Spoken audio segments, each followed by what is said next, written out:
Jusqu'à preuve du contraire, je ne suis toujours pas les Républicains, ou bien alors on m'aurait... Oui, enfin, vous savez bien que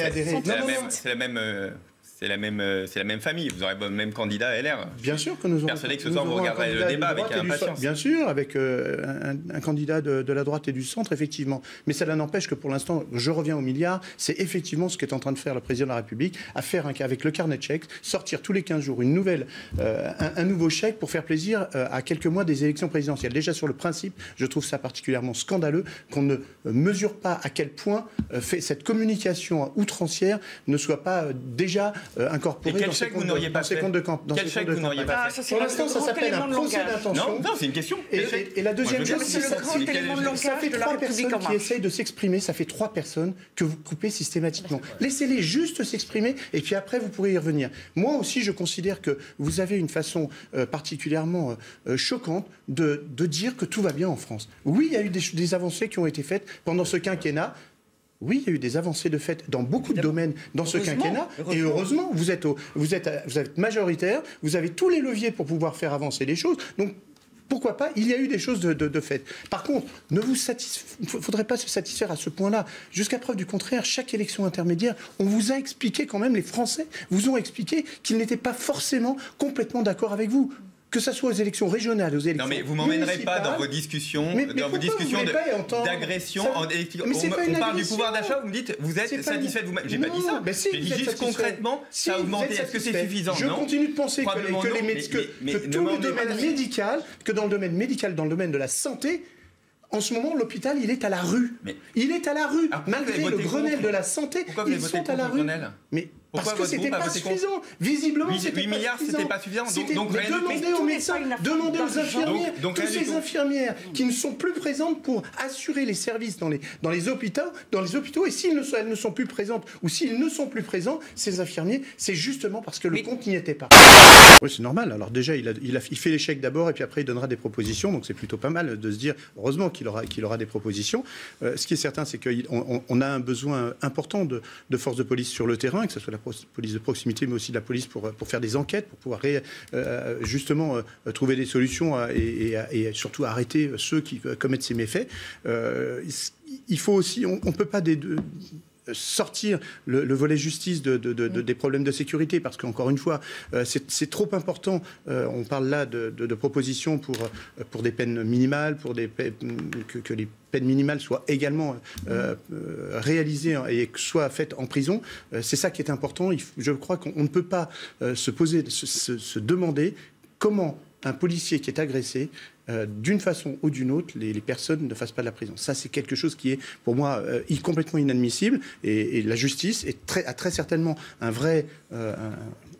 vraie réflexion à avoir pour justement aller beaucoup plus rapidement vers des peines de sécurité pour ces gens-là, parce qu'on ne peut plus accepter ça. Alors, j'ai entendu parler aussi de toutes ces agressions et de tous les homicides, alors en particulier sur Marseille. Alors, on est un petit peu dans un cas de figure un peu différent. Très franchement, je crois que c'est ces règlements de compte, parce qu'il y a une grosse partie qui sont des règlements de compte, malheureusement. C'est vrai que les policiers en subissent aussi les conséquences, parce qu'eux essayent vainement, et en tout cas de toute leur force, d'empêcher ces règlements de compte. Là, on est surtout en présence de voyous qui s'entretuent entre eux. Mais le pire des malheurs, c'est qu'il y a parfois des très jeunes qui sont des voyous, mais qui ne méritent certainement pas de se faire assassiner de cette façon-là. Là, il faut certainement aussi prendre des décisions bien plus radicales pour les gens qui sont arrêtés dans ces cas-là. Sur les familles, je pense qu'il faut insister sur la nécessité de responsabilisation des familles, parce qu'il y a aussi une part de responsabilité lorsqu'on ne s'occupe pas de son gamin. Et je complète en disant aussi, il faut qu'on aide les familles à pouvoir justement comprendre pourquoi et comment ils peuvent responsabiliser leurs enfants. Peut-être qu'il y a eu un délai trop long, justement, quand on a commencé à sentir les prémices de ces premières actions qui se passaient dans nos départements d'outre-mer. Et peut-être qu'à ce moment-là, il aurait fallu aller plus vite. Alors, toujours facile à dire après, et je dois dire par contre que concernant tout ce qui se passe là, aujourd'hui, ces derniers jours, c'est tout simplement inacceptable.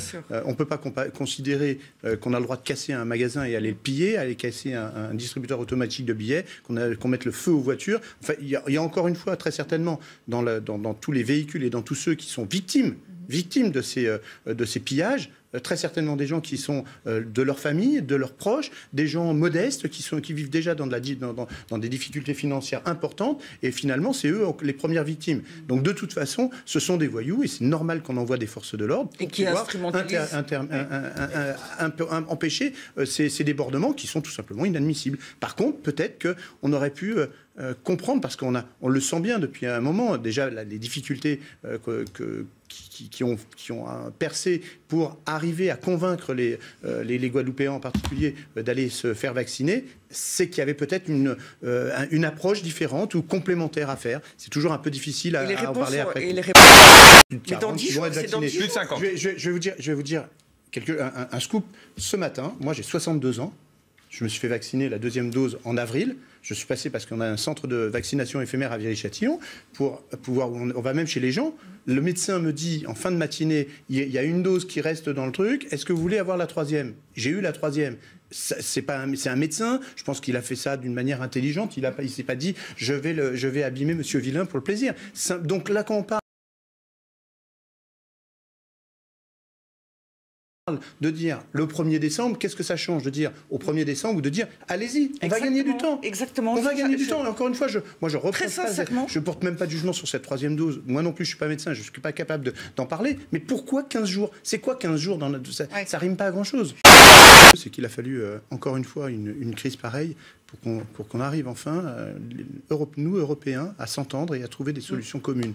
Ce sont des choses qui devraient être anticipées et je voudrais surtout pas faire la leçon à la Pologne, mais la Pologne qui a quand même, par le passé, à de nombreuses reprises, était bien loin d'être un élève modèle dans la façon de travailler de l'Europe et d'être solidaire du reste des autres pays. Je pense que la Pologne a beaucoup d'efforts à faire aussi. Maintenant que cette crise, maintenant, on devrait pouvoir avancer sur le sujet.